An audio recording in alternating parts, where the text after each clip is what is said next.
Il n'y a aucun doute au sujet de l'aveuglement de Saül de Tarse.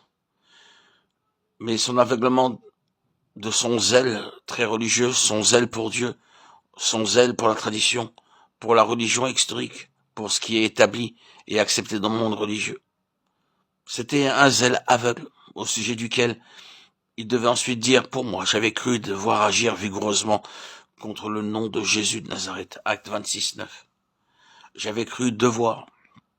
Ce fut un grand virage lorsqu'il découvrit que ce qu'il pensait et croyait passionnément devoir faire pour plaire à Dieu et satisfaire sa propre conscience était complètement et diamétralement opposé à Dieu et à la voie de la justice et de la vérité. Quel aveuglement. Sûrement Paul se trouve ici comme un avertissement permanent pour nous tous. Le fait d'avoir du zèle pour quelque chose n'est pas nécessairement une preuve que la chose est juste, ni que nous sommes dans le droit chemin. Notre propre zèle peut être en soi une chose qui nous aveugle, et notre dévouement à la tradition, notre cécité. Je pense que les yeux ont une très grande place dans la vie de Paul. Quand ses yeux furent ouverts spirituellement, ils furent aveuglés naturellement. Vous pouvez utiliser cela comme une métaphore. L'usage religieusement excessif des yeux naturels peut justement être l'indication de l'état de notre cécité. Et quand ces yeux naturels sont aveuglés religieusement, il se peut que nous voyions, et pas avant. Ce qui empêche beaucoup de gens de voir véritablement, c'est qu'ils voient beaucoup, mais d'une mauvaise façon. Ils voient avec les sens naturels, les facultés naturelles de la raison, de l'intellect et de l'instruction. Tout cela est un obstacle. L'expérience de Paul nous dit qu'il nous faut quelquefois être aveuglés pour voir réellement. Il est évident que cette expérience laissa sa marque sur lui, de même que le doigt du Seigneur la laissa sur Jacob pour le restant de ses jours. Paul alla en Galatie et plus tard, il écrivit aux Galates.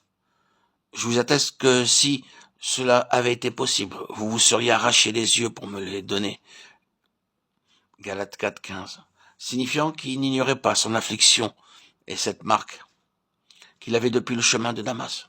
Aussi, ils ont éprouvé le désir, si cela avait été possible, de s'arracher leurs propres yeux pour lui. Mais il est remarquable que la commission qu'il reçoit lorsqu'il fut aveuglé physiquement sur la route de Damas concernant les yeux, Paul, aveugle, fut conduit par la main jusqu'à Damas.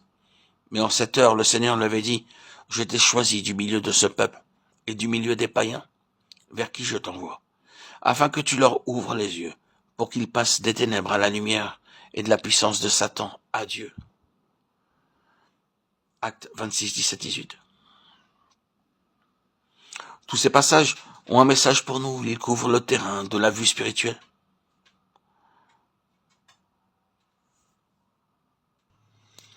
La vue spirituelle est toujours un miracle. Ceci justifie la pleine signification de la venue dans ce monde du Fils de Dieu, car c'est une chose établie par Dieu lui-même dans sa parole, que l'homme n'est aveugle. Je suis venu comme une lumière dans le monde, Jean 12, 46. Je suis la lumière du monde, Jean 9, 5. Cette déclaration, comme vous le savez, se trouve dans la section de l'évangile de Jean où le Seigneur Jésus s'occupe de la cécité. Pendant que je suis dans le monde, je suis la lumière du monde. Et il illustre cela en guérissant l'homme aveugle de naissance.